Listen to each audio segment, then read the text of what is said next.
여러분 안녕하십니까? 포항 MBC 뉴스입니다.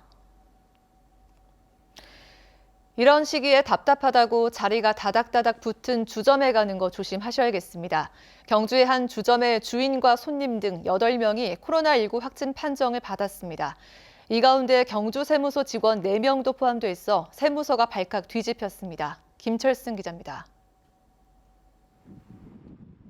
경주세무서 입구에 긴급 안내문이 붙었습니다. 당분간 원활한 업무가 어렵고 위생장갑을 끼고 업무를 보더라도 이해해 달라는 내용입니다. 이곳에서는 4명의 확진 환자가 나왔습니다. 확진자 4분은 경주세무서 직원으로 3월 10일 21시경 19번 확진자가 운영하는 투다리 성동점에 함께 들린 것으로 확인이 되고 있습니다. 경주세무서는 확진 환자가 나온 부서를 폐쇄하고 민원실도 최소 인력만으로 운영하고 있습니다. 다행히 전체 직원 90여 명 가운데 확진 환자와 가깝게 근무한 50여 명은 모두 음성 판정을 받았습니다. 세무서 직원들이 들른 소주방에서는 주인을 포함해 모두 8명의 확진 환자가 나왔습니다. 이 가운데 1명은 요양병원 근무자로 경주시는 직원과 환자 등 80여 명에 대한 전수조사에 들어갔습니다. 자리를 좁게 배치한 소주방의 특성이 감염자를 양산한 것으로 보입니다. 경주시는 증상이 먼저 드러나긴 했지만 소주방 주인이 손님으로부터 감염됐을 가능성에 대해서도 역학조사를 하고 있습니다. 또 확진 환자들이 동선을 숨기고 있어 대응에 차질이 빚어진다며 어려움을 호소합니다. 자기 가족이나 가까운 친척이나 시민들의 안전에 있어서 더 좋을 수도 있는데 이 확진됐다는 그렇게 부끄러운 사실도 아닌데 자꾸 숨기려 한다. 그게 참 제 애로사항이죠. 뜸할만 하면 새로운 곳에서 확진 환자가 무더기로 생기자 방역 당국은 긴장을 늦추지 못하고 있습니다. MBC 뉴스 김철승입니다.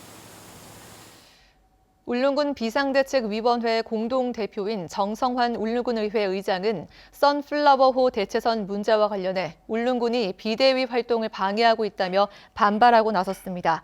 정 의장은 비대위가 대체선으로 엘도라도호 투입 반대 운동을 펼치자 울릉군이 일단 대체선을 투입시킨 뒤 대안을 모색하자며 사회단체들에게 현수막을 내걸지 말 것을 요구했다고 주장했습니다. 비대위는 당초 어제로 예정된 청와대 항의 방문 일정이 연기됨에 따라 포항 죽도시장 앞에서 피켓 시위를 벌였고 오늘은 포항지방해양수산청 앞에서 항의 집회를 열 예정입니다. 미래통합당 공천관리위원회는 포항 2곳과 경주 지역구 공천자를 확정했습니다. 포항 북구는 김정재 74.1, 강훈 37.9점으로 김정재 현 의원의 공천이 확정됐고 신인끼리 맞붙은 포항 남울릉은 김병욱 62.6, 문축은 54.4점으로 김병욱 후보가 공천자로 정해졌습니다.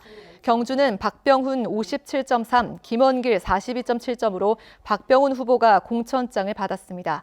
한편 영덕과 울진 선거구는 공천자 발표가 미뤄지고 있습니다.